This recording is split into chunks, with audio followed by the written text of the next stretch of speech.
नमस्कार, मैं हूं माही सिंह और आप देख रहे हैं नेक्स्ट 9 न्यूज। लोकसभा का चुनाव नजदीक आ गया है। ऐसे में अब हिमाचल में कंगना रनौत एक्टिव मोड में नजर आ रही हैं। आपको बता दें, कंगना रनौत ने कांग्रेस के ऊपर गहरा हमला बोला है। आपको बताएं, जिस तरीके से उन्होंने कहा कि भारतीय जनता पार्टी ने देश को विकास के मार्ग पर ले जा रही है, लेकिन वहीं कांग्रेस ने देश को गर्त में पहुंचा दिया है। कंगना रनौत जब चुनाव में नहीं उतरी थी तब भी वो कांग्रेस के ऊपर लगातार हमले कर रही थी, लेकिन जब से वो चुनाव मैदान में उतर गई हैं, ऐसे में वो रैलियों पे रैलियां कर रही हैं और ताबड़तोड़ तरीके से कांग्रेस पार्टी पर हमला करती हुई नजर आ रही हैं। पहले आप ये वीडियो देखिए, किस तरीके से कंगना ने कांग्रेस पार्टी को लेकर बड़ा हमला बोला है। तो यहाँ पे जैसे मेरे भाई राणा जी ने कहा कि सारे देश ने कांग्रेस की सरकार को ठुकरा दिया है। अब वो बीता हुआ एक जमाना बन गया है जिससे भारतवर्ष बहुत आगे निकल चुका है। खत्म हो चुकी है वो भ्रष्टाचार वाली दुनिया, जब हम सिर्फ घोटालों के ही बारे में सुना करते थे। ये घोटाला, चारा खा गए गांव का, बिजली का कोयला खा गए, और तो और ये संचार के साधनों को खा गए, सब खा गए। चले गए हैं वो जमाने। अब आजकल के जमानों को देखिए, भारतवर्ष हर चीज में आगे निकल रहा है, चाहे वो सुरक्षा में हो, चाहे वो चंद्रयान हो, चाहे वो G20 हो, चाहे वो महिलाएं वायुसेना में हो, चाहे वो शिक्षा हो, चाहे वो किसान क्रांति हो, चाहे वो महिला सशक्तिकरण हो। हर एक रेस में हमारा भारत सबसे आगे निकल रहा है। तो फिर हमसे ऐसी क्या गलती हो गई हिमाचल प्रदेश में कि हम अभी भी कांग्रेस की पीड़ा से यहाँ पे पीड़ित है। देखिए क्या माहौल है यहाँ पर। इन लोगों की सरकार चलाएंगे तो क्या, इनकी सरकार टिक तक नहीं पा रही है। और जब से इन्होंने, केंद्र सरकार ने आपकी बेटी को प्रत्याशी घोषित किया है, तब से इन लोग मेरे बारे में कैसी कैसी अभद्र टिप्पणियां कर रहे हैं। मंडी की बेटी बहनों के बारे में कैसी कैसी बातें कर रहे हैं। दोस्तों, ये मुझे पूछते हैं कि तुमने क्या किया है मंडी के लिए, मंडी में इतनी बड़ी त्रासदी आई। मैं इन्हें पूछती हूँ कि तुम लोगों की सरकार थी, तुम लोगों ने क्या किया। यहाँ नड्डा जी आए, यहाँ गडकरी जी आए, जबकि यहाँ पे उनकी सरकार नहीं है। उन्होंने कोई भेदभाव नहीं रखा। हमारे होम मिनिस्टर जी ने 1800 करोड़ 1800 करोड़ की राशि दी इन्हें। कहाँ गई वो राशि, मैं पूछती हूँ, कहाँ गया वो पैसा। ये कांग्रेस वालों ने खुद ही मिल बांट के वो पैसा हड़प कर लिया। दोस्तों, न जाने कितने हजारों करोड़ का इन लोगों ने ऑलरेडी लोन ले लिया है और खा गए। और हमेशा कहते हैं हमें कुछ नहीं दिया, हमें कुछ नहीं दिया, हमें कुछ नहीं मिला।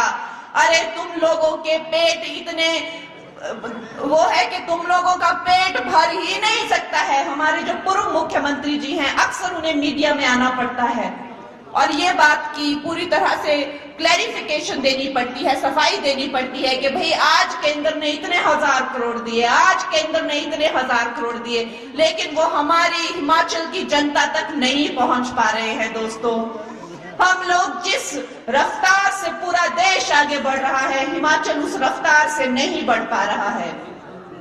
दोस्तों, आज मैं जहां देख रही हूं, मुझे मेरी बहनें दिखाई दे रही हैं, मेरी माताएं दिखाई दे रही हैं। मेरी बहनें जानती हैं कि अगर हमारे बारे में किसी ने सोचा तो वो है नरेंद्र मोदी। उन्होंने सोचा, उन्होंने हमें इज्जत घर दिए, 10 करोड़ से ज्यादा उन्होंने शौचालय बनवाए। हमारी बहनें से जो बोलना ना, चुल्ली बैठनुआ ने फुक्की फुक्की ने आखी थी लगरिया फुटने, आखी फुटी करिया थी रोटियां बनाई बनाई ने, तो तिन्हें 10 करोड़ से ज्यादा गैस चूल्हे रे कनेक्शन दिते। और हमारी बहनें जानती हैं कि अकाउंट्स जो उन्होंने खोले, जिन योजनाओं के अकाउंट्स के थ्रू जो पैसा जाना था, 50 करोड़ से अकाउंट जो खोले, उनमें 75% जो है वो बहनों के नाम पे खोले। पक्के घर बना के दिए। प्रधानमंत्री निवास की योजना से 4 करोड़ पक्के घर बहनों के लिए बना के दिए। जो नई माताएं होती हैं उनको 2 महीने के अंदर अंदर काम पर जाना पड़ता था। वो मात्रा भी, वो समय काल भी 6 महीने पे पेड लीव दे दी, मैटरनिटी पेड लीव दे दी। जो बहनें होती हैं जिनके बच्चे छोटे होते हैं, नवजात शिशु को जन्म दिया होता है गर्भवती महिला ने, उसके पोषण के लिए 6,000 रुपए की राशि दी। दोस्तों, हमारे जो किसान हैं उनके लिए उन जनधन अकाउंट से जो है हर साल 6,000 तक की राशि दी। हर क्षेत्र में जो है हमारे प्रधानमंत्री, हमारी बीजेपी की जो सरकार है वो काम कर रही है हर क्षेत्र में। लेकिन यहाँ पे कांग्रेस क्या कर रही है? लूटपाट के सिवाय कांग्रेस यहाँ कर ही क्या रही है? ये मुझसे सवाल पूछ रहे हैं। मैंने तो अब जाके पॉलिटिक्स ज्वाइन की है। इससे पहले तो जैसे हम अपने अपने कामों में व्यस्त हैं, सब व्यस्त रहते थे, एक देशभक्ति की भावना तो हमारे दिलों में है। लेकिन दोस्तों, हम उनसे पूछते हैं कि क्या हुआ? आपने कहा था कि बहनों को, माताओं को 1,500 रुपए देंगे, क्या हुआ उस 1,500 रुपए का? आपने कहा था 5 लाख लोगों को रोजगार देंगे, कहां गया वो रोजगार?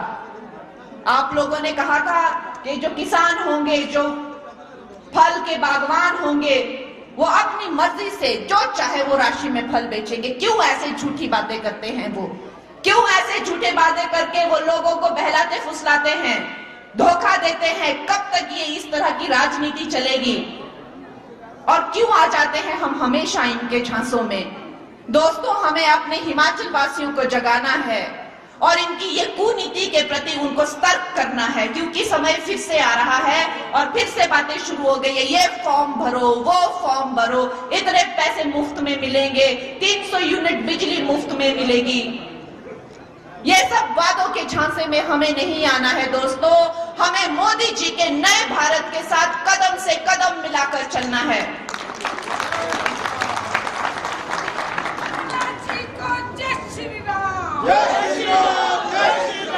हमारे यशस्वी प्रधानमंत्री का जो इस भारत को लेकर जो उनका विजन है, वो कहते हैं कि अभी तो आपको पूरी थाली भी नहीं आई है, अभी तो जो शुरू में आता है पापड़ या प्याज सिर्फ वही मिला है, आपको अभी एपेटाइजर ही मिला, अभी थाली तो अब मिलेगी। तो उनका जो हमारे भारत के विकास के लिए जो उनका पूरा प्लान है और उनकी पूरी योजनाएं हैं, दोस्तों, हमें उस योजना का हिस्सा बनना है। मैं आपकी बेटी, आप मेरा सशक्तिकरण करेंगे और आपने किया है। आप आज जिस तादाद से यहाँ आए हैं, निश्चय ही जो मेरे भाई प्रकाश राणा जी कहते हैं कि कंगना, तुम्हें चिंता करने की जरूरत नहीं है, तुम्हें जोगिंद्रनगर से बहुत लीड मिलेगी, ये निश्चय ही मुझे ये साकार होता हुआ दिखाई दे रहा है। दोस्तों, हमें अपने प्रधानमंत्री जी का सशक्तिकरण करना है, हमें नए भारत का सशक्तिकरण करना है। वो नया भारत जो आज सुरक्षा की दृष्टि से, चाहे वो हमारी सीमाएं हो या चाहे वो हमारी बेटियां हो, सबकी रक्षा हो रही है। वो नया भारत जो चांद पर भी उतरता है और G20 से सारे दुनिया का मार्गदर्शन, विश्व गुरु बनकर मार्गदर्शन भी करता है। ये वो नया भारत है जो अब 5 साल की नहीं सोचता है, अगले 25 साल की सोचता है। दोस्तों, हमें इस नए भारत का हिस्सा बनना है और जो जमाने गुजर गए हैं, जो चले गए हैं, जो बीत गई वो बात गई और वो कांग्रेस भी गई, उसका हमें यहाँ पे अंश भी नहीं छोड़ना है। ये महिला विरोधी कांग्रेस का इस क्षेत्र में अंश भी नहीं रहना चाहिए। ये हिंदू विरोधी, महिला विरोधी, जब ये सुक्खू जी अपने चीफ मिनिस्टर बन के आए तो इन्होंने कहा कि यहाँ 98% हिंदुओं के आबादी वाले क्षेत्र में मैंने हिंदूवादी, हिंदू विचारधारा को हराया है, मैंने इतना बड़ा काम किया है। दोस्तों, ये महिला विरोधी, हिंदू विरोधी इस पार्टी को हमें हराना है ताकि हम पूरे देश के सामने गर्व से कह सके कि यहाँ पे सिर्फ एक ही नाम चलता है और वो नाम है राम का। जय श्री राम, जय श्री राम, भारत माता की। तो देखा आपने किस तरीके से कंगना रनौत ने राहुल गांधी और कांग्रेस पार्टी को लेकर बड़े बड़े खुलासे किए और कहीं ना कहीं उन पर एक निशाना साधा और हिमाचल प्रदेश में जो कांग्रेस की सरकार गिरी उसको भी लेकर बड़ा हमला किया। अब देखना होगा कि चुनाव जीतने के बाद कंगना कितनी आक्रामक और नजर आती हैं। ये आने वाले चुनाव रणनीति के बाद जिस तरीके से कंगना रनौत वहां की जनता को अब साधने की कोशिश कर रही हैं, ऐसे में विपक्ष भी उनके ऊपर पलटवार करता हुआ नजर आ रहा है कि जब कंगना फिल्म इंडस्ट्री में थी तो कभी मंडी या हिमाचल प्रदेश में नहीं दिखाई दी। अब जिस तरीके से उनको चुनाव में टिकट मिला है अब वो एक्टिव मोड में दिखाई पड़ रही हैं। अब देखना होगा कि कंगना रनौत की ये लड़ाई कहां तक जाती है। फिलहाल आपकी इस पे क्या प्रतिक्रिया बनती है आपको हमें कमेंट बॉक्स में जरूर बताएगा। फिलहाल के लिए बस इतना ही। देश और दुनिया की तमाम खबरों के लिए हमारे साथ बने रहिए नेक्स्ट 9 न्यूज।